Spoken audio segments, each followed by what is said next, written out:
On April 6, 1974, the American TV network ABC Television ran the most massive paid rock festival at the time, the California Jam Festival. The bands who performed there were Rare Earth, Earth, Wind and Fire, the Eagles, Seals and Crofts, Black Oak, Arkansas, Black Sabbath, Deep Purple, and Emerson, Lake and Palmer, in order of appearance. What ABC Television achieved that day was cementing the path of how future open-air festivals should operate, delivering an astounding live experience like never seen before in the process. Welcome back to Rock is That They Say, and today we'll continue the series with Episode 5, the California Jam Festival Stage Setup. But before we start, please click the subscribe button and ring the bell so you won't miss this channel's newest videos. And now let's start with the analysis.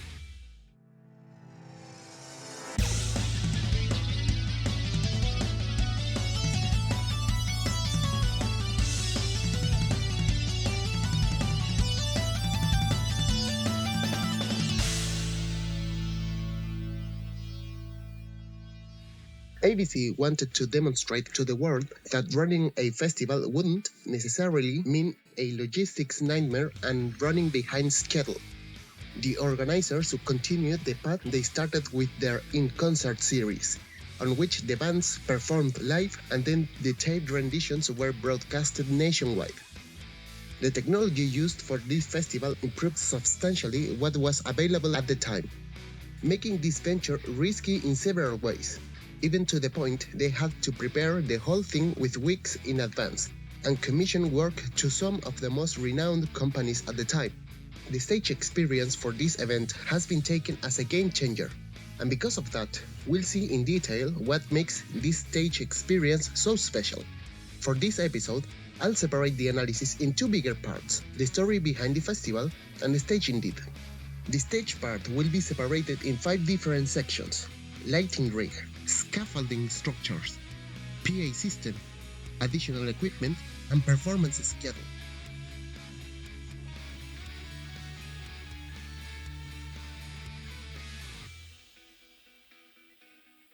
Before we can talk how this festival was set up, we need to know where all the idea came from to understand the whole story. Following the path they started with the good vibrations from Central Park broadcast, ABC Television executives approached to renowned TV producer Don Kirshner with one idea in mind: to create a musical TV show very much in the fashion of what the BBC was doing with Top of the Pops and the Old Grey Whistle Test.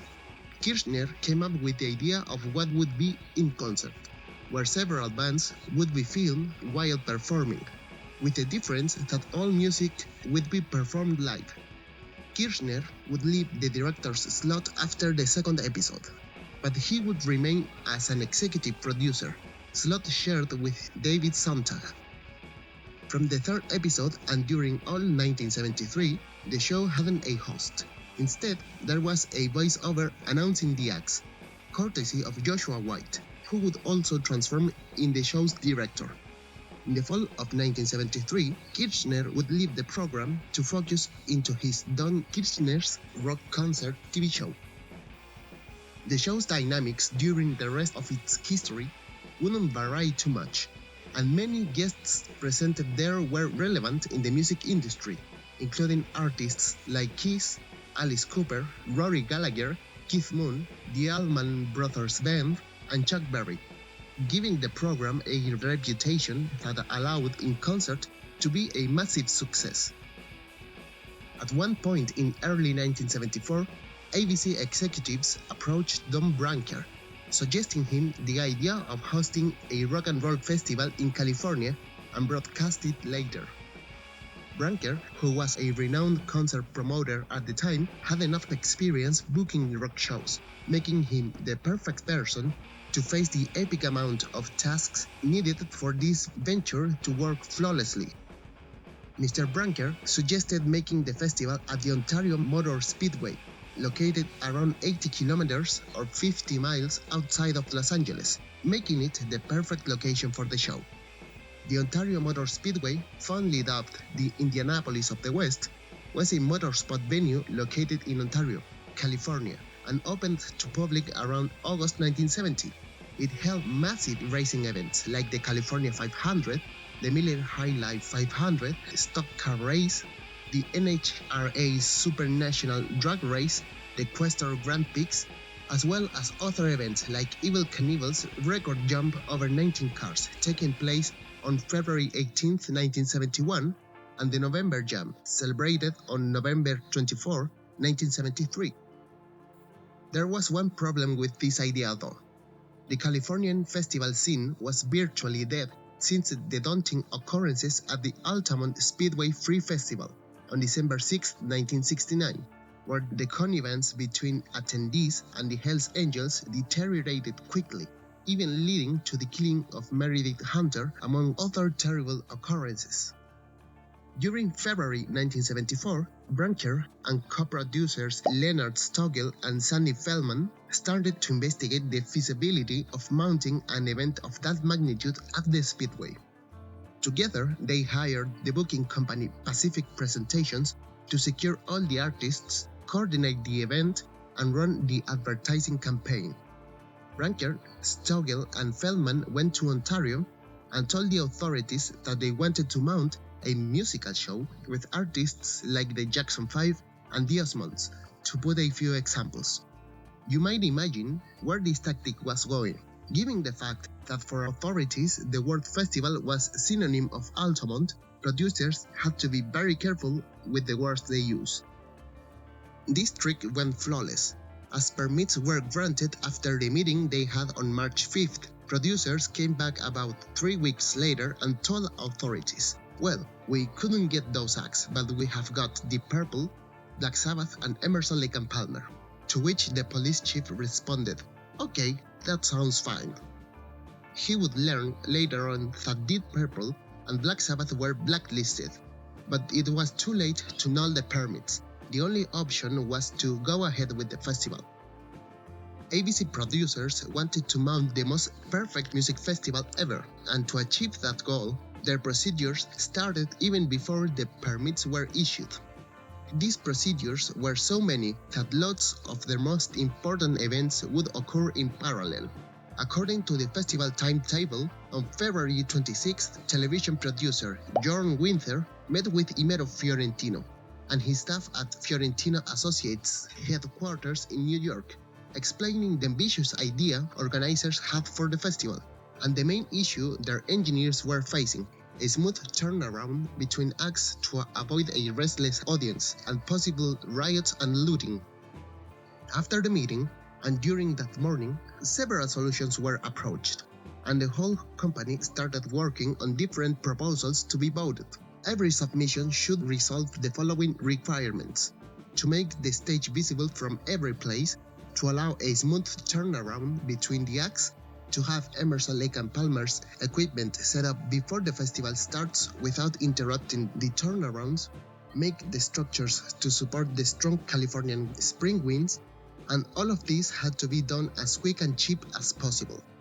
It was during lunchtime that day that Pete Howard, head of IFA's facilities department, approached Fiorentino and sketched an idea on a napkin, suggesting a revolutionary concept, which if done well, might work perfectly and satisfy all the needs. The idea that Howard sketched included a central scaffolding structure for the lighting rig and performance space, a couple of railroad tracks, and over them 3 stages mounted in pushcarts, alternating 2 stages for all the performers excepting ELP, which would have its own stage. Fiorentino was impressed by the idea, and sooner than later, this was the proposal that Fiorentino Associates would present to ABC for approval. George Honchar, who worked at IFA at the time, had only a couple of days to make a model for the March 1st meeting with ABC producers. On a base, he put a couple toy train cars per stage covered with painted cardboard, acrylic sheet to represent this scaffolding. The performance area was made with sliced sections of PVC tube to indicate the lighting rig, miniature trees, a cardboard rainbow, miniature camera cranes, scaffolding towers for illumination and PA system, and miniature fencing. Also included on this model was a mock-up of how the logistic would have to work. Symmetric scaffolding structures for each stage and covered by an enormous tent. A secondary scaffolding structure to cover the third stage from view, which maintained the setup operations much more controlled and efficient. When the meeting was held, ABC producers were so delighted with the solution IFA offered that Howard's idea was chosen when the deal was closed that very day. IFA had less than 3 weeks to draw all the blueprints and sort out specifications. While all this was happening, a TV spot was produced and kept ready until the advertising campaign started. In parallel with everything that was happening in New York and Los Angeles, ABC started operating their production offices located at 1313 Vine Street inside the ABC Theater. And the first things done there were to hire a secretary and to hire the PA system. ABC producers secured a company responsible to provide the massive amounts of equipment, the Tycho Brahe Sound Company, located at Hermosa Beach, Los Angeles. According to plans, they would have to deliver the massive sound system by April 4th, and the deal was secured to bring even more equipment if ABC needed it. Producers were hoping an affluence of about 50,000 concert goers, so at this stage the backup system wasn't deemed necessary. Joshua White and Mero Fiorentino met on March 3rd, and on the next day, Fiorentino, White, Winther, and other members of the staff traveled to Ontario and surveyed the Speedway, and then attended a meeting with executives from AT&T, Tycho Brahe, and PG&E to address issues related with telephone wiring for the backstage area, electrical power supply, and sound system requirements. It was during this meeting that the stage location was confirmed, and sound engineers determined that the Pacific Wind could help spread the sound in a more effective way without using too much equipment. We're on March 5th again, and after the reunion with Ontario's police chief, staff from Fiorentino Associates, Tycho Brahe, ABC, and promoters held another meeting where design concepts, technical requirements, scaffolding definition, and audio specifications were clarified. During March 6th, 7th, and 8th, a fall production meeting was held, on which cost estimates, trailer selection, manpower for engineering and production services, and the projections for above and below the line revenue margins were established, as well as the secondary production phase kickoff. On March 10th, ABC producers and concert promoters attended the Ontario 500 race to review the plant's behavior at peak operation. With all the data, engineers would figure out the logistics for the stage construction and authorize pathways for the attendance. The week between March 11th and 17th was decisive, as most of the agreements with the bus, vehicle, and helicopter charters were reached.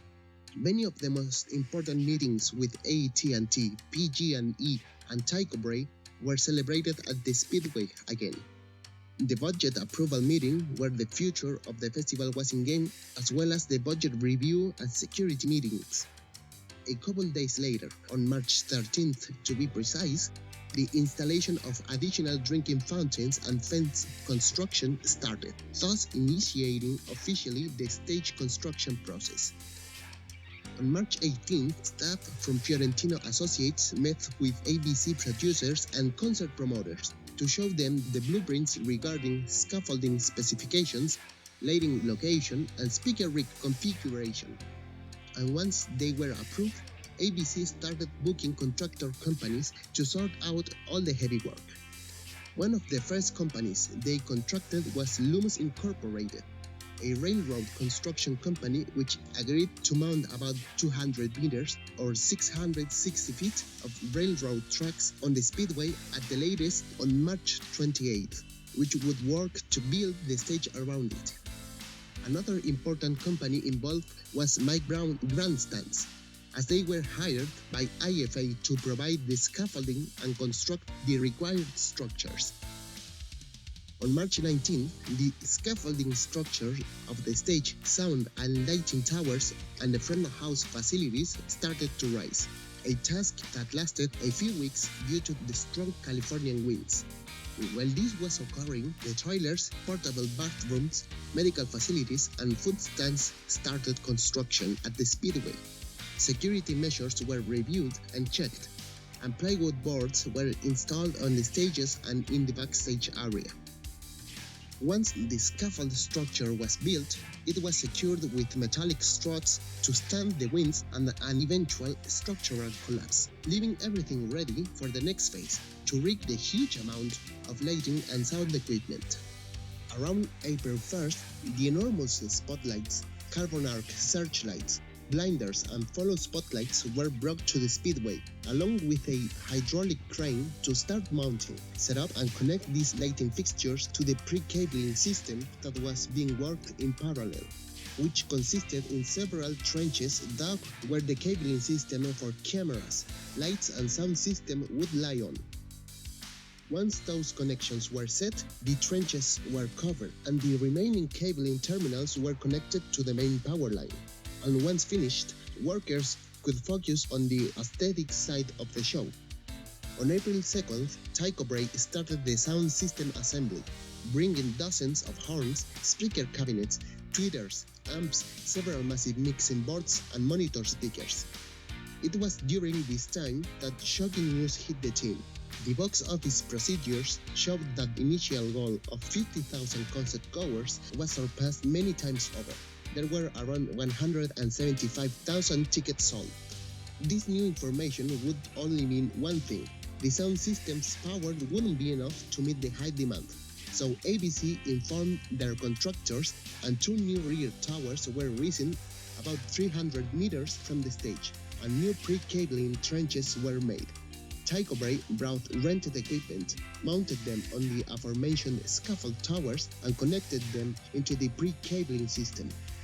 On the morning of April 5th, contractors started testing the interconnection between the different systems, and when Tycho Brahe connected all their terminals, their system was humming. Engineers freaked out, as this ground loop problem would force them to check over 180 connections to find the culprit. It turns out it was a single connector on a single speaker cabinet was wired to ground, and they sorted out the problem quickly. The rest of the afternoon, engineers checked and calibrated all the systems with pre-recorded music, going out of the PA system, making sure that the night sound check of Deep Purple and Emerson Palmer would go flawlessly.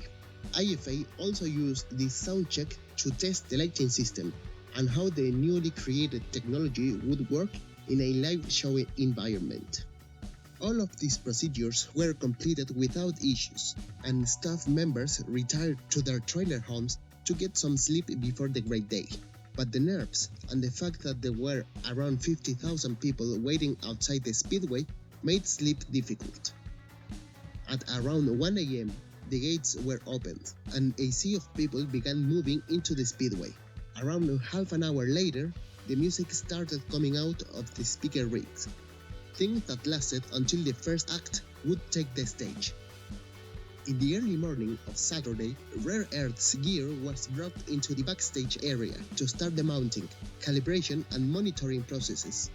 And procedures were so efficient that around 9:30 a.m. everything was ready for the festival's kickoff.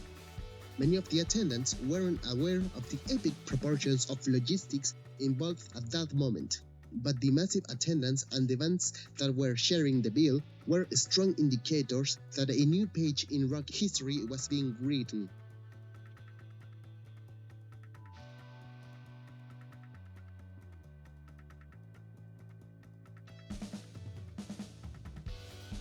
The nervousness of producers about an idle and furious crowd made them check the clock every time a procedure started and finished.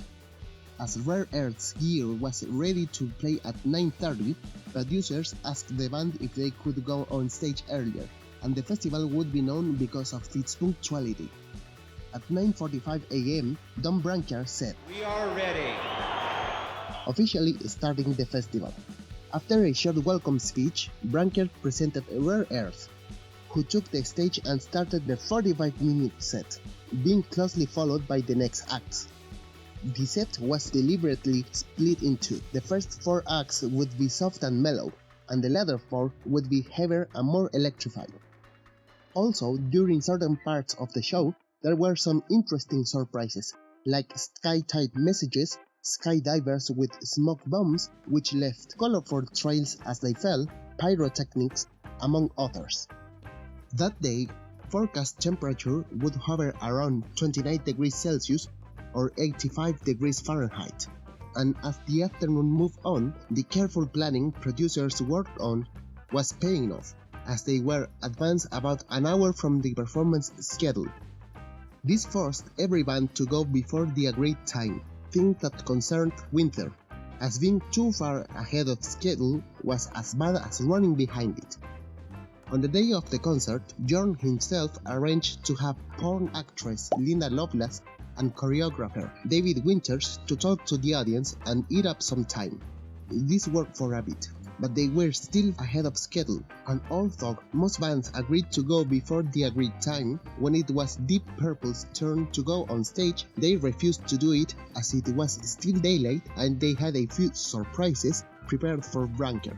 After a 45-minute delay and many threats regarding the performance, Deep Purple took the stage, and after an electrifying and destructive performance, they fled as quickly as they could and boarded the starship, leaving Ontario rapidly.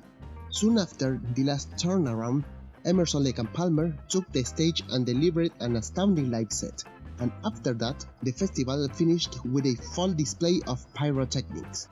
A sea of people left the Speedway satisfied with the 12-hour rock festival, where so many people enjoyed such an eclectic lineup that this festival was remembered as well as Woodstock, and every and each one of the entities involved won a profit from the festival. Before we can get into the performance's details, let's talk about the technology involved in the project, which by itself is an ode to engineering and precise multitask management.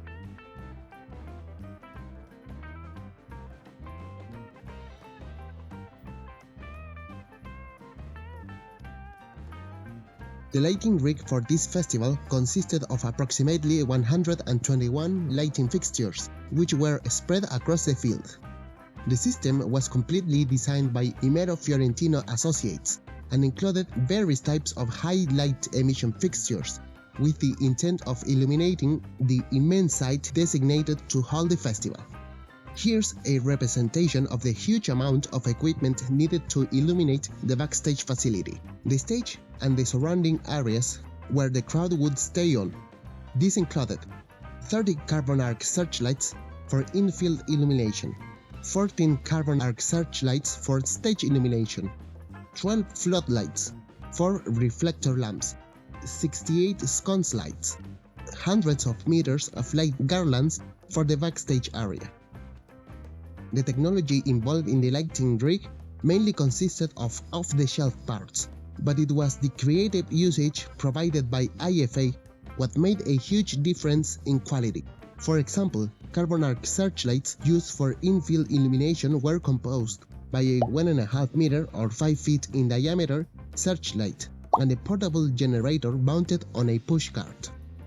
The sconce lights were actually parabolic floodlights used to illuminate not only the towers, but the backstage area as well. Many of them were covered with color gels to add a more dramatic atmosphere. The floodlights, blinders, garlands, and reflectors were utilized for lighting the backstage area. There's any kind of advanced science in these lights, as their sole purpose was to provide illumination for backstage operations at nighttime. The 14 carbon arc searchlights mounted for stage illumination had a double purpose. Besides working as a proper lighting system for the night acts, it worked to adjust the brightness on stage.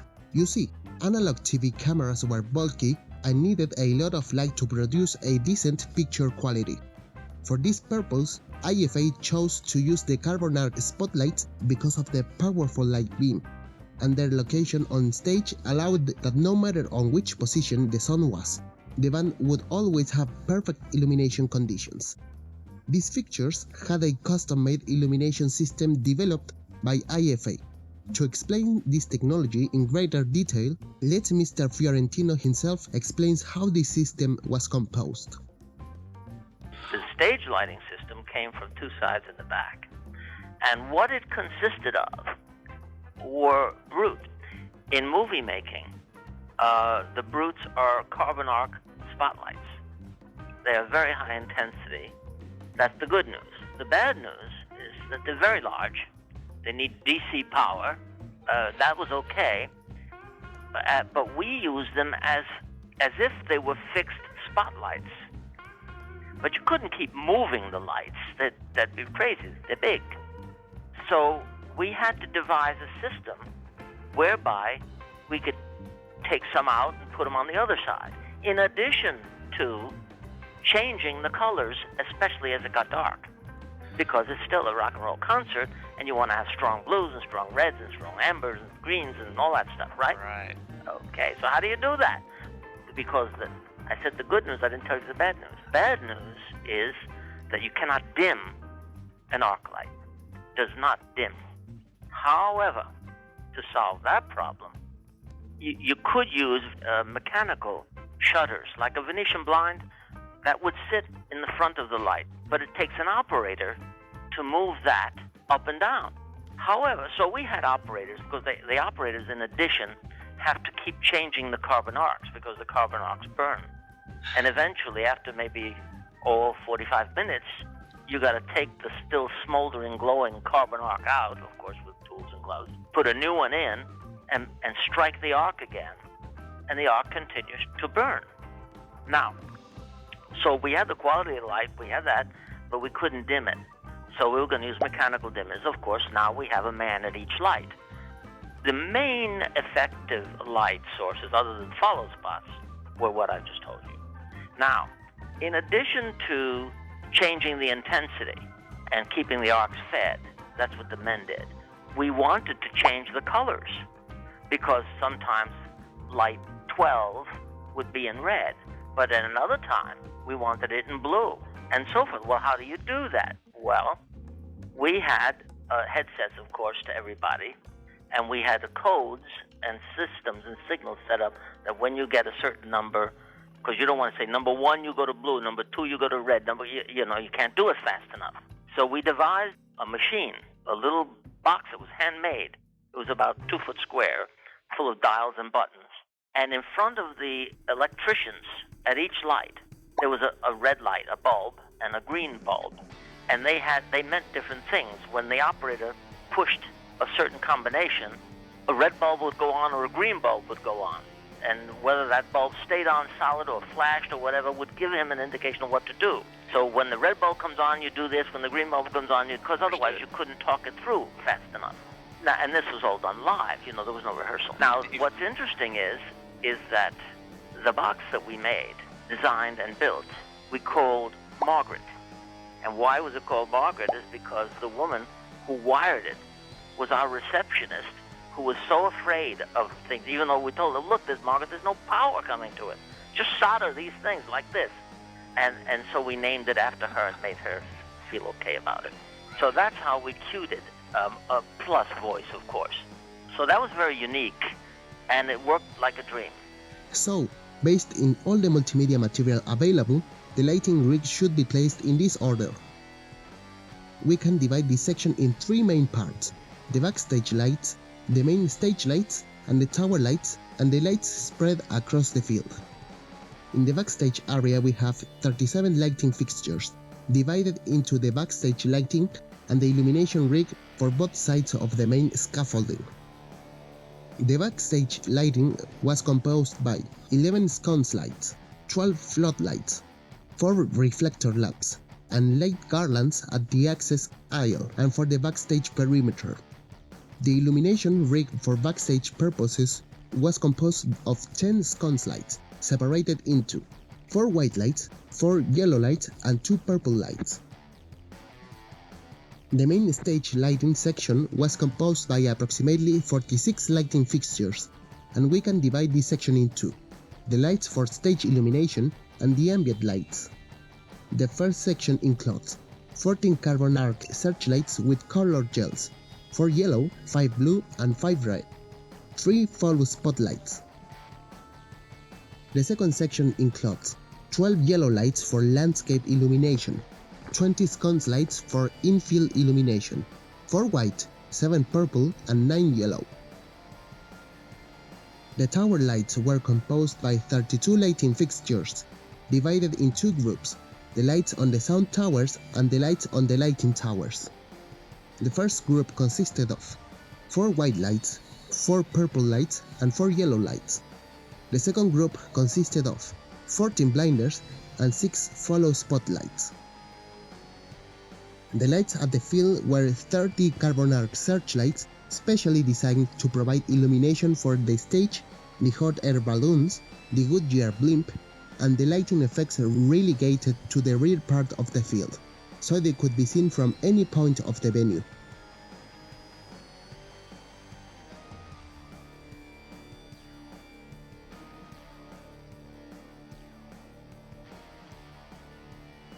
The scaffolding structure for this festival was designed by IFA and mounted by Mike Brown grandstands.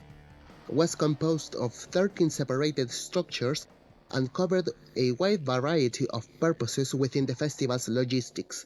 These structures included 3 movable stage units, backstage transit area, front stage area, lighting scaffolding, 2 towers to house the PA system, 2 towers to house the lighting elements, a tower for mixing facilities, and 2 towers for the rear PA system. The main structure was composed of 7 of the 13 structures before mentioned, connected between themselves by metal struts to assure a strong and durable structure. This allowed that the lighting towers would be connected to the audio towers, which would be connected to the lighting scaffold structure, and thus the lighting scaffolding structure was connected to the front and backstage areas' scaffold structures. Let's start with the stages. Each one of them was composed of 8 pushcarts on which I-steel beams were put transversally. On top of them, 3 I-steel beams were put longitudinally to accommodate the scaffold structures with a height of 2.74 meters or 9 feet in height, topped by more I-steel beams in transversal position. Over them, there were 2 by 4 inches wood strips, and over them, plywood panels with a final measurement of 18.3 by 8.53 meters or 60 by 28 feet, giving a total height of 3.36 meters or 11 feet. Each of these panels was painted in a special color to facilitate backstage procedures. These colors were red, green and blue, respectively. Handrails were added to the side to avoid accidents. Every stage was moved by a big golf cart, and due to the design developed, every stage moving was reduced to less than a minute. The backstage area scaffolding had a semi-regular shape composed of 2 squares, 2 connection corridors, and a rectangular protrusion for ELP's dedicated stage. This section measured 18.3 by 18.3 meters or 60 by 60 feet on the square sections separated by 18.3 or 60 feet, on which 2 corridors connected the main sections. Each corridor measured 1.25 meters or 4.1 feet and 8.27 meters or 27.1 feet wide respectively, and the protrusion measured 6.11 by 4.57 meters or 20 by 15 feet. The structure was composed by a scaffold measuring 2.92 meters or 9.6 feet in height over it. There were I-steel beams, 2 by 4 inches wood strips and plywood panels as a floor. 3 metal staircases connected the ground level with the backstage level, rising at a final height of 3.36 meters or 11 feet.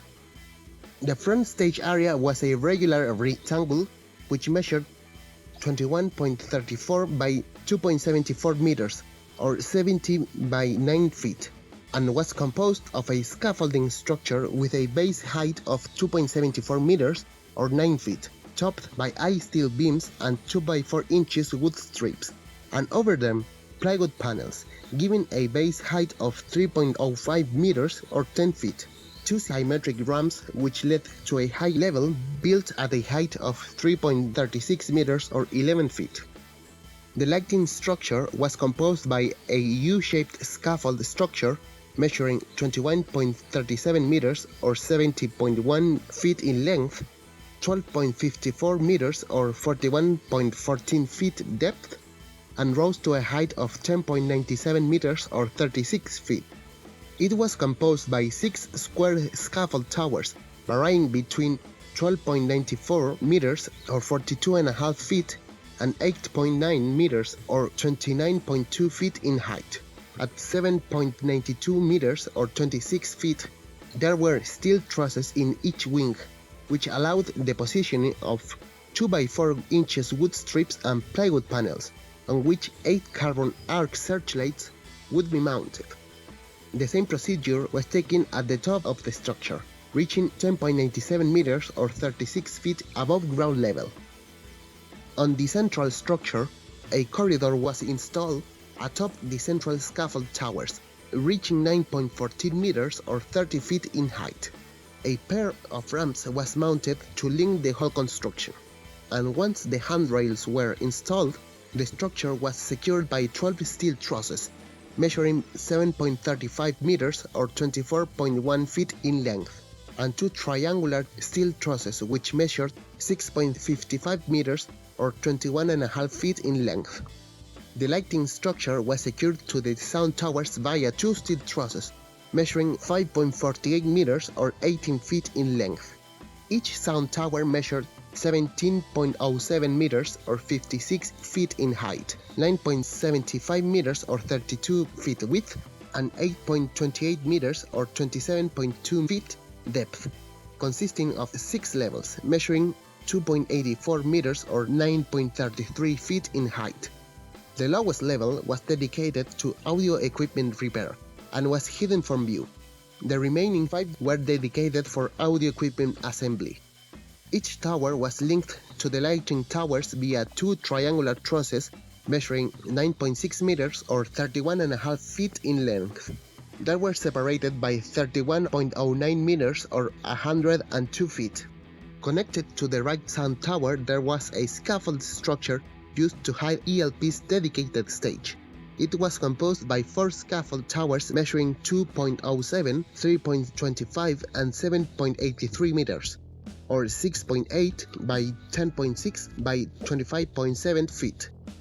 They were separated by 9.45 meters or 31 feet longitudinally and 10.05 meters or 33 feet transversally.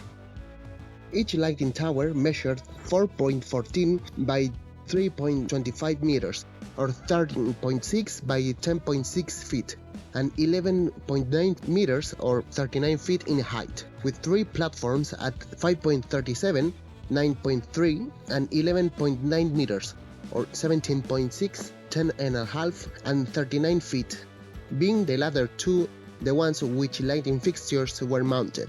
Each tower was crowned by handrails on which the blinders were leaned upon. The front of house tower measured 11.16 meters or 36.6 feet width, 7 meters or 23 feet depth, and 10.21 or 33.5 feet in height. The structure was composed of scaffolding and trusses, reaching the level of 7.49 meters or 24.6 feet, on which the mixing facility was operated. On top of it, there was a tent roof, which protected the equipment and was surrounded by chain link fence. The rear towers were placed about 304.8 meters or 1,000 feet from the stage, and each of one measured 13.1 by 4.14 meters or 43 by 13.6 feet, and 7.83 meters or 25.8 feet in height. Plywood panels were mounted at 2.61 meters or 8.6 feet, 5.22 meters or 17.2 feet, and 7.83 meters or 25.8 feet to accommodate the speakers and provide protection from the sun. Both towers were separated by 27.58 meters or 123.3 feet.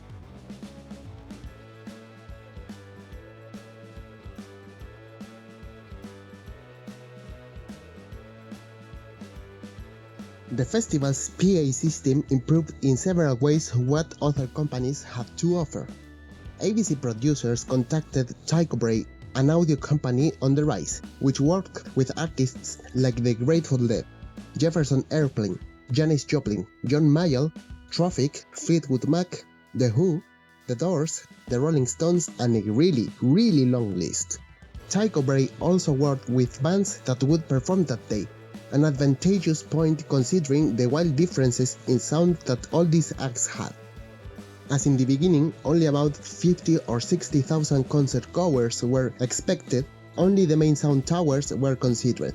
The equipment would be helped by the Californian spring winds to spread the sound about 300.8 meters or 1,000 feet from the stage, more than reasonable if you consider the venue's vast extension. As I said before, a deal was closed to secure extra equipment if ABC needed it as a backup system. This deal saved ABC once the staggering numbers from the box office procedures arrived. Tycho Brahe rented equipment from Serwin Viga to increase the capability of the already massive speaker rig. Much of the equipment brought to the Speedway was manufactured by Tycho Brahe themselves, thus securing the desired sound quality output. Equipment made by the company includes cabinet speakers, horns, monitors, mixing consoles, and amplifiers, meaning that this would be a test of fire for the company and its chief manager, Jim Gamble. The speaker rig configuration was set exactly in vertical to keep it in phase, and the amount of preparation needed not only to fit the PA system, but also to derive a signal for the rear speaker rig, the monitor system, the 24-track recording bands, and ABC TV videotape tracks was immense. As all of this equipment involved in important tasks run in parallel, a clever solution had to be reached. The way Tycho Brahe approached this system went as it follows. The signal picked up by the microphones on stage was split, sending one of these to the mixers that would feed the monitors, and the other would go to the mixing tower, where it was split again, and both of them going to separate mixers. One would feed the PA system and the other would feed the recording track. The signal that fed the PA system was split in two. One would go to the front towers and the other was used to feed a reel-to-reel tape player and a digital delay, sending it to the rear towers with an 859 millisecond delay. Time engineers calculated it would take the sound wave to reach the rear towers. The signal that fed the 24-track recording trailer was also used to feed the videotape track, on which Joshua White would mix down the tracks for audio and crowd noises, making a final mix and duplicating it. One of those tapes was used for the TV broadcast and the other one was used for the radio simulcast. The audio equipment used was 56 2x15-inch cabinets, 16 2x18-inch cabinets, 14 15-inch folded bass horns, hired from Flag Systems, 4 16-feet bass horns, hired from Phoenix Sound, 30 short-throw mid-range horns, 20 medium-throw mid-range horns, a Revox A77 reel-to-reel tape player, an Eventide Clockwork digital delay, 8 ultra-high frequency horns, 16 2x15-inch front-loaded bass horns, hired from Serwin Viga, 32 1x15-inch front-loaded bass horns, hired from Serwin Viga, 16 short-throw high-frequency horns, also hired from Serwin Viga, 16 long-throw high-frequency horns, also hired from Serwin Viga, 8 4x8 inches cabinets, hired from Serwin Viga, 8 1x16-inch cabinets, also hired from Serwin Viga, 12 long-throw high-frequency horns, 12 Tycho Brahe monitors, 20 small Tycho Brahe monitors, 6 Tycho Brahe MX24-4 mixers, 25 Tycho Brahe BFA 2000 amps, 8 Crown DC 300 amps for the rear towers.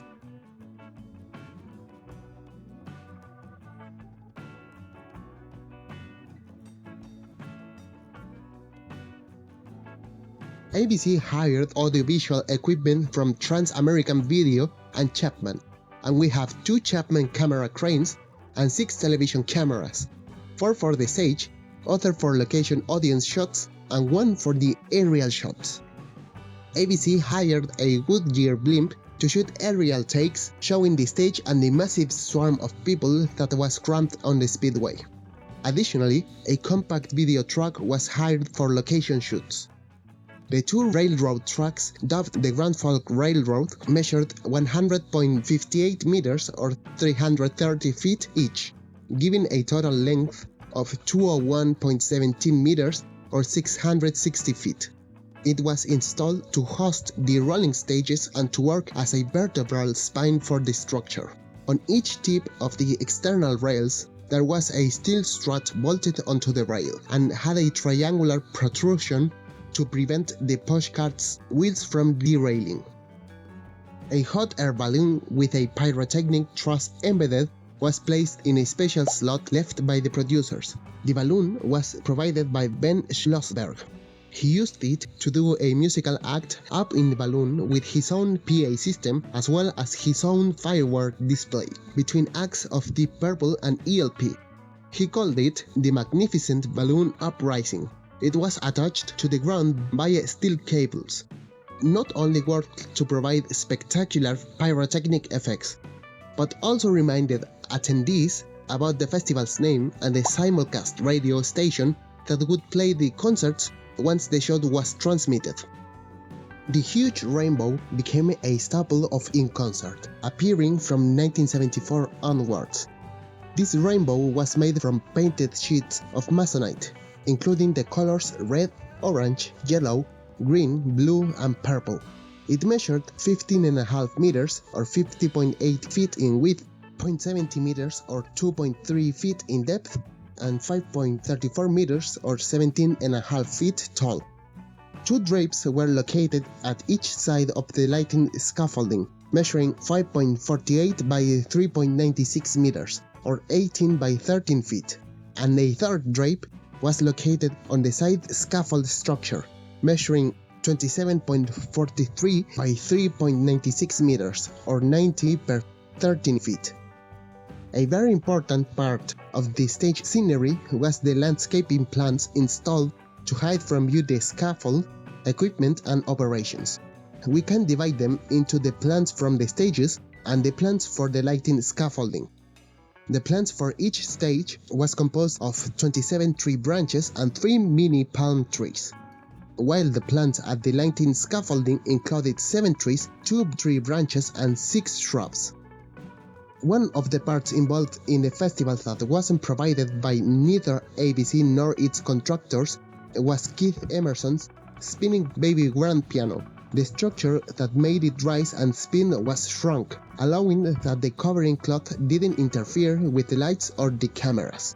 Once it was ELP's turn to perform, the piano was raised to its position, ready to play. The piano was lifted by a scissor lift, one of the 4 used to make equipment reach the stage level, which remember was 3.36 meters or 11 feet above the ground. Apart from the one used for the spinning piano, there was one for each backstage tent and ELP's loading zone. Security and health resources included a 700 people group called the Bomber Squad, 2 firefighter trucks, and fire equipment, a 45-bed hospital, hundreds of meters of drinking fountains, and hundreds of portable toilets. There was also an ABC info stand, working also to help lost people find their relatives and friends. Tons of fireworks were placed across the speedway to ignite at the festival's end. Several helicopters and cars were hired to bring the bands from the near Holiday Inn hotel into the speedway.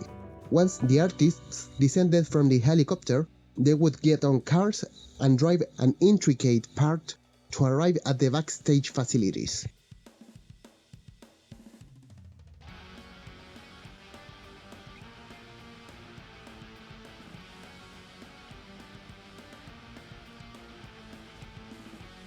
After the introduction, the first band went on stage.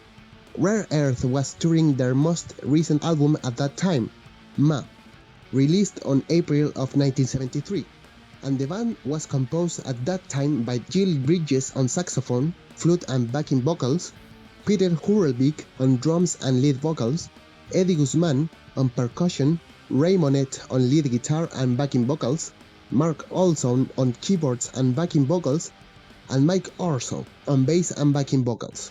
As the first band that went on stage, there was a certain amount of pressure from the producers, as they would test all their logistics in full operation for the first time. But despite concerns, Rare Earth gave an incredible set, delighting the crowd with songs like I Just Want to Celebrate, Hey Big Brother, and songs from their latest album like Big John Is My Name. No major incidents happened at this time, making the whole performance a huge success. Producers could now sigh in relief, as everything went according to plan.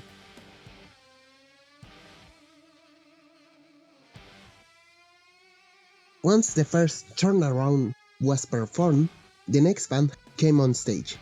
Earth, Wind & Fire was touring their newest album, Open Our Eyes, released on March 25, 1974. The band at that time was composed by Maurice White on vocals, drums and percussion, Berdine White on bass, percussion and vocals, Philip Bailey on vocals and percussion, Larry Dunn on keyboards and musical direction, Ralph Johnson on drums, percussion and vocals, Johnny Graham on guitar, trumpet and percussion, Al McKay on guitar, sitar, percussion and vocals, Andrew Woolfolk on flute, saxophone and percussion, and Fred White on drums and percussion. EWF demonstrated that they were up for the task of entertaining the crowd, and played many of their then classic songs like Keep Your Head to the Sky, Time Is on Your Side, and Evil. For 45 minutes, the funk, soul and R&B took over the Speedway.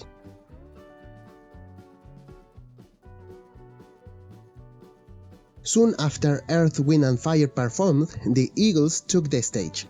At that time, the band was presenting their newest LP, On the Border, released on March 22, 1974.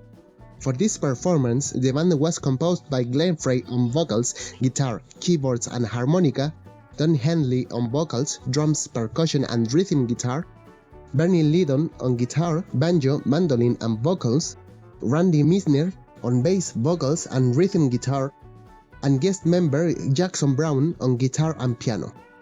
Brown was replacing full-time member Don Felder, who was busy with the birth of his child. The majority of the band's setlist consisted of songs from the newest album, Playing Already Gone, James Dean and Midnight Flyer. The rest of the setlist consisted of Eagles' classic songs, like Tequila Sunrise and Take It Easy. It was during this set that the skydivers were dropped from a plane that departed from the neighboring Ontario International Airport, leaving colorful smoke trails as they slowly glided onto the speedway. Also, during the set, another plane was leaving a sky-type message. What did the message say, you ask? Eagles.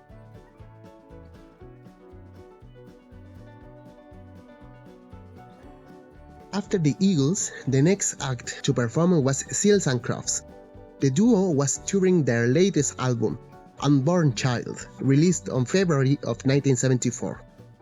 Apart from Gene Seals on classical guitar, saxophone and violin, and Dash Crofts on mandolin, the supporting band was composed by Mike Porcaro on bass, Jim Burley on drums, Jack Lenz on piano, Ovid Stevens on electric guitar, Antoine Dearborn on percussion, Rod King and Larry Ford on trumpet, Bob Crosby on saxophone, and Lew McCreary on trombone. Seals and Crofts were the first artists that had more than 45 minutes of performing time, as their set lasted an hour.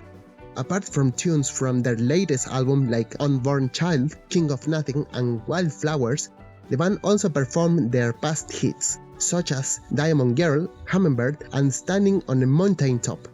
During that hour, people were enchanted by the folk tunes the artists played. And when the band played the fiddle song, it was the first moment the crowd became very lively. People started clapping their hands and stomping their feet. We could say that this was the moment forward when the festival really woke up, and once they finished the set, concert goers were ready to listen to the four heavier acts.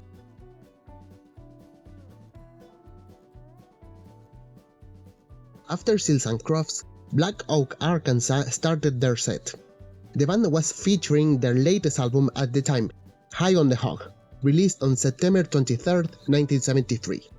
The band was composed by Jim "Dandy" Mangrum on vocals, Rick Reynolds, Harvey Jett and Stanley Knight on guitar, Pat Dougherty on bass, Tommy Aldrich on drums and guest member Ruby Starr on vocals. Apart from songs coming from the latest album, like Jim "Dandy", the band also played songs like When Electricity Came to Arkansas and Mutants of the Monster. The set was crowned by Jett and Knight smashing their guitars in a pile of dust, electronic parts and wood chips.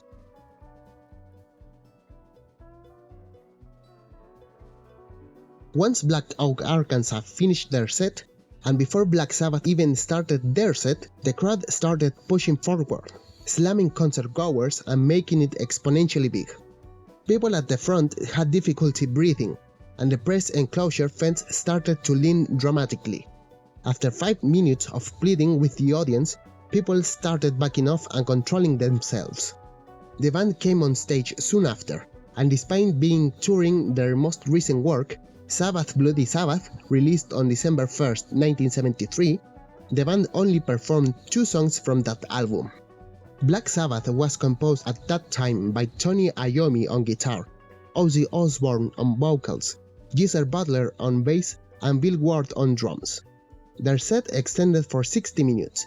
60 minutes on which the crowd was blessed with classics like Iron Man, Paranoid, War Pigs, and Killing Yourself to Live. And as the setlist progressed, the crowd was becoming more and more excited. When the band finished their set, they were greeted by Jordan Winther, who politely asked the band if they could play a little bit longer. Sabbath agreed after a few minutes, but agreed to play only one more song. Black Sabbath walked back on stage and performed one of the most memorable songs of the entire festival, Children of the Grave. Osbourne got the entire 200,000-strong audience to raise up their peace signs into the air, and then he threw his tassel-adorned shirt into the crowd, which was torn to pieces by the audience. But this trait the audience developed would turn a problem for ABC, as the worst nightmare would turn into reality. A delay would be produced.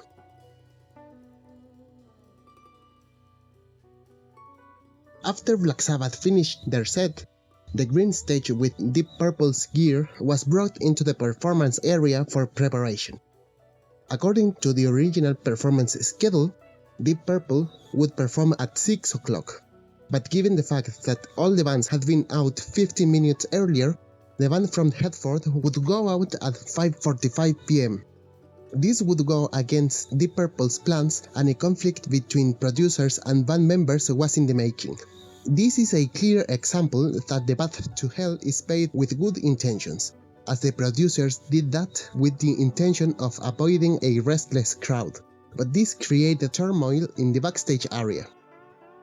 But what was the problem with going out earlier than intended? Turns out that the producers let the band choose when to come out, and they said they wanted to go at dusk. And here's where the problems began. Because of the schedule, it would be Emerson and Palmer who would go last, but they would go out at 8:30 p.m., pushing the band to the 6 to 7:30 p.m. slot, too early for the desired ambient lighting conditions.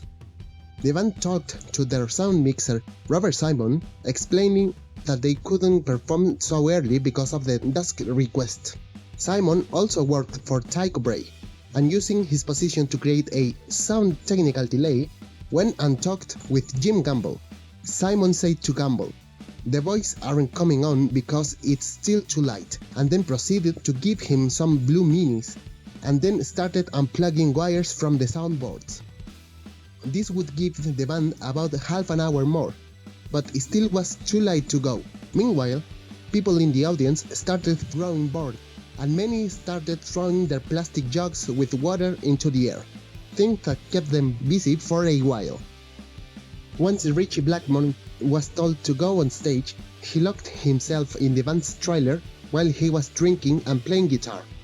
Producer John Winther approached the trailer, and after many unsuccessful attempts to get the band on stage, He said that he was going to announce the crowd that Deep Purple's performance would be cancelled, and once he was looking at the crowd, he couldn't do it. Luckily, the band was approaching, so Winter said that Deep Purple would go soon.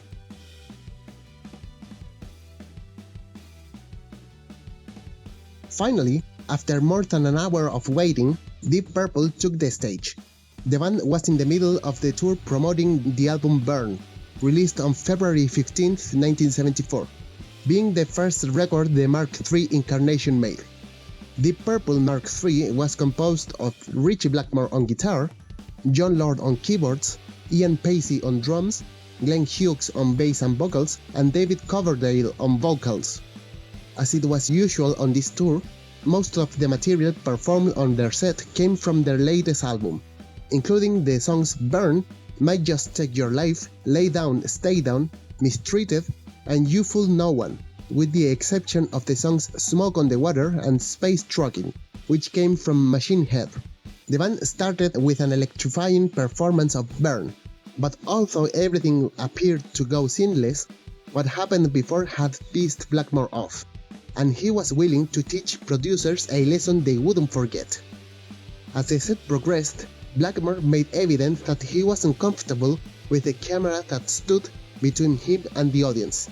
He gave subtle signs of this until the encore, on which all hell would break loose. The band returned to perform the encore, making the crowd ecstatic. But little the producers know what was about to happen. As Space Trucking was progressing towards the guitar solo, it became heavier and faster, and when Blackmore took off his guitar, the ordeal started. He started swinging it like a pendulum, then started rubbing it against the stage's border, stepped the strings repeatedly, and then rubbed it against the stage's border again. At one point, the guitar suddenly fell, but Ritchie grabbed it from the cable, and when he was trying to lift it, the guitar disconnected and fell in the press area. Blackmore ran and picked a second guitar, played it for a bit, and then took it off quickly, started using his leg as a slider, and suddenly started hitting the camera that was in front of him. He gave 5 hits to the camera lens. The second one was the one which broke the guitar's headstock, and the 5th broke it even more. After hitting and throwing it a couple of times, he started swinging it again, taking more and more impulse each time, and then threw what was left of that guitar to the audience, leading to a small fight to get it. Soon after, Blackmore ran and picked a third guitar, and sooner than later smacked it into the floor. While the instrument was collecting feedback, he ran and told the roadies to activate the surprise, then came back to the guitar and started stepping repeatedly its strings. All this while, he was giving cues to the crew. Turns out, the surprise was a fictitious gasoline-soaked stack of cabinets, the fumes of which spread across the stage. A big flame appeared behind one of the cabinet stacks, and a mere second later, a huge fireball engulfed part of the stage. The stack toppled over, and the flames from one of the cabinets reached Ritchie, burning him a bit. A second explosion followed soon after. If it wasn't for the fire department, this would have gotten out of control quickly. Blackmore continued to mistreat his guitar, and then started throwing what was left of the dummy cabinet stack into the press pit, connected his guitar and joined his bandmates for a bit, as they were finishing the song.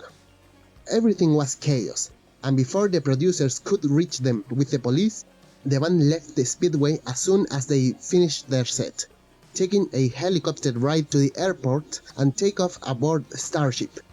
The camera lens was replaced before Emerson, Lake and Palmer took the stage.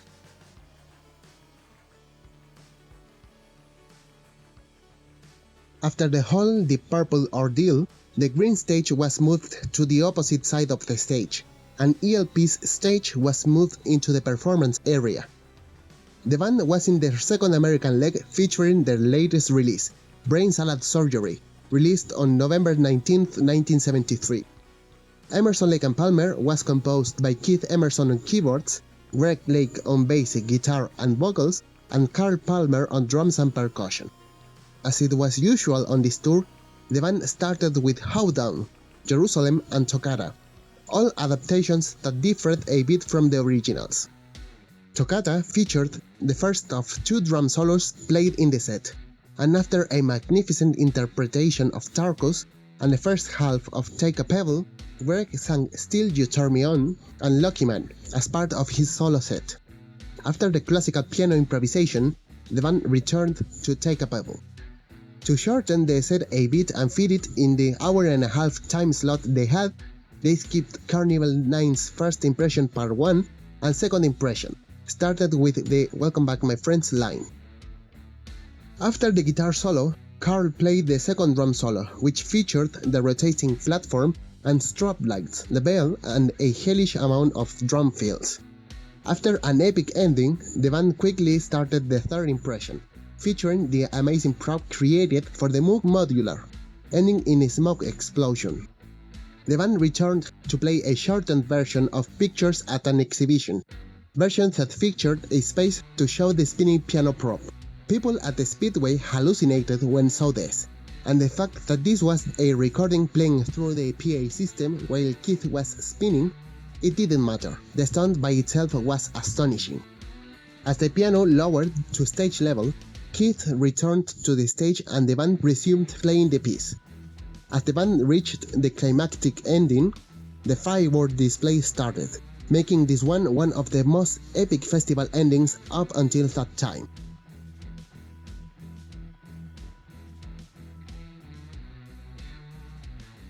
ABC grossed around $5 million from the festival.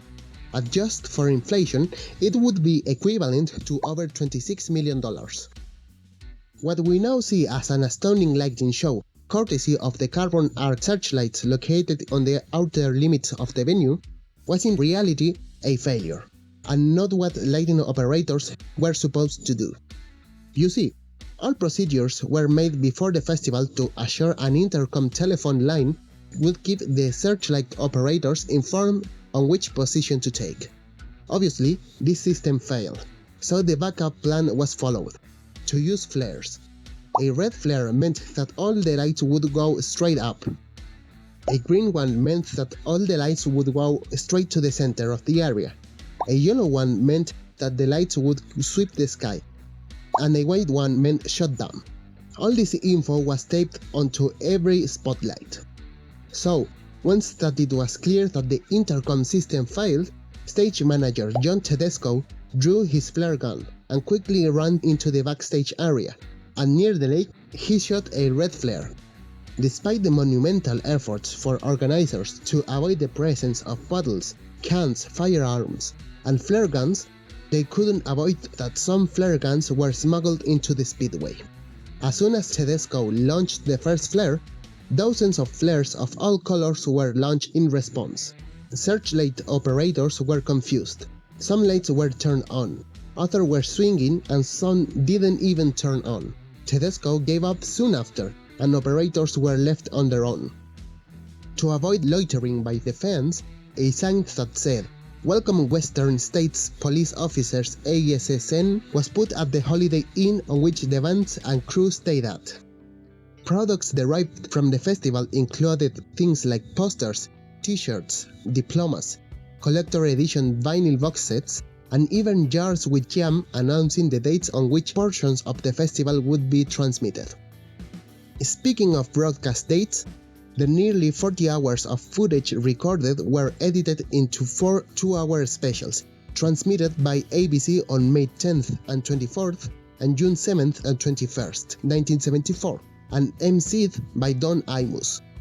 The stereo simulcasts were in charge of Kalos FM, a Los Angeles-based radio station owned by ABC.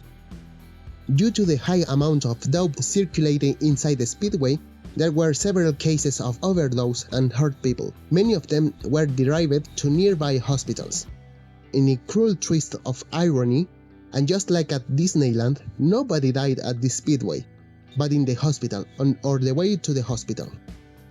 Allen Pamplin, a concert goer from Northridge, California, had 15 years old when he assisted to the festival, leaving such an impression on him that he started collecting many pieces of memorabilia through the years, In late 2009, he launched the California Jam Fan Club, first as an independent page and later as a Facebook page and a YouTube channel, which following base has grown sustainable through the years, making contact with many of the people who were there making history.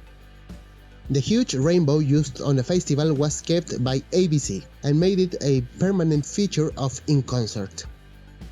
There were many releases from the performances.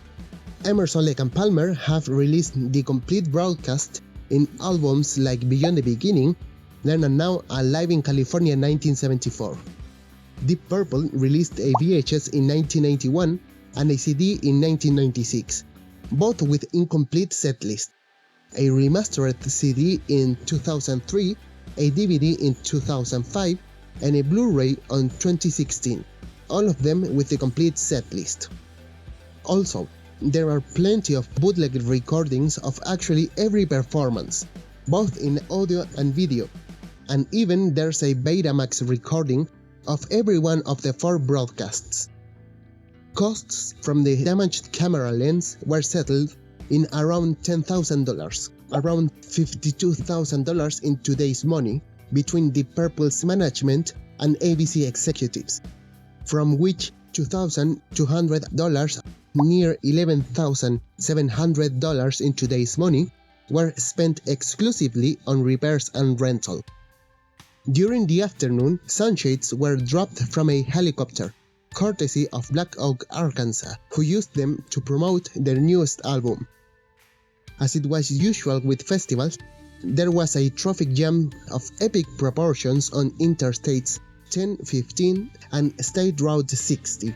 As parking slots were running out, people started parking on the highway, on private property, and even on vineyards. Many cars were ticketed by the police, and around 700 towed cars were never recovered by their owners. Subsequent festivals that wanted to achieve California Jam's vibe were the August Jam, held at Charlotte's Motor Speedway on August 10, 1974, and Canada Jam, held at Mosport Park in Bowmansville on August 26, 1978. Speaking of the Speedway, the last race held at the venue was the Los Angeles Times 500 on November 15, 1980, and soon after, the Speedway was acquired by Chevron Land Company at a value of approximately $10 million, or around $31.5 million in today's money, as they saw a commercial real estate development value of approximately $120 million. This was done without regard to the historic importance of the venue.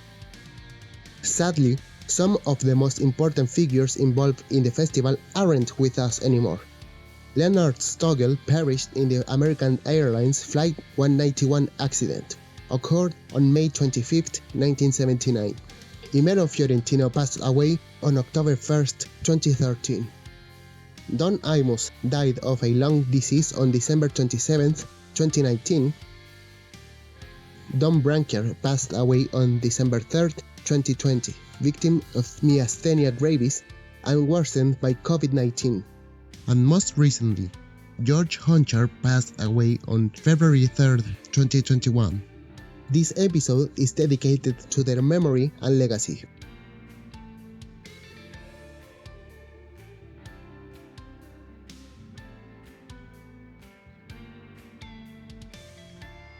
But what did we learn on this occasion? That this festival succeeded when we talk about the festival's management, both in logistics and in profitability. But however, the executives' rigidness they showed trying to avoid delays almost cost one. But if we look this experience as a whole, a new page was written in the Rocks Festival's manual history. It also banished Altamont's demons, liberating the World Festival from the tragic past in a path that would bring many more historic moments. One of these moments was the California Jam 2 Festival, held at the same Ontario Motor Speedway on March 18, 1978. It was produced again by Don Branker, Stanley Feldman, and Leonard Stogel with the help of Wolf and Rhys Miller, concert talent booking agency. It featured a lineup composed by Aerosmith, Foreigner, Heart, Mahogany Rush, Dave Mason, Jean-Michel Jarre, Robbie Gunn, Santana, Bob Welch, and Ted Nugent. It also broke the first California Jam audience record, with more than 350,000 paid attendances. A live compilation album was released, and highlights from it were transmitted by ABC, once again repeating the first festival's massive success. So, thanks a lot for watching this video, and while I make the other stage videos, just keep watching the rest of this series and the content in my channel. If you have a suggestion for a stage tour analysis, just let me know. I'll make it for you and I'll put you in the credits. I'd like to thank a lot to Allen Pamplin from the California Jam Fan Club for providing most of the crucial information discussed on this episode. Without him, this video wouldn't have been possible. Please join to my Facebook, Twitter, and Instagram accounts, and follow all these projects while they're in the creation phase. See you next time and have a great day.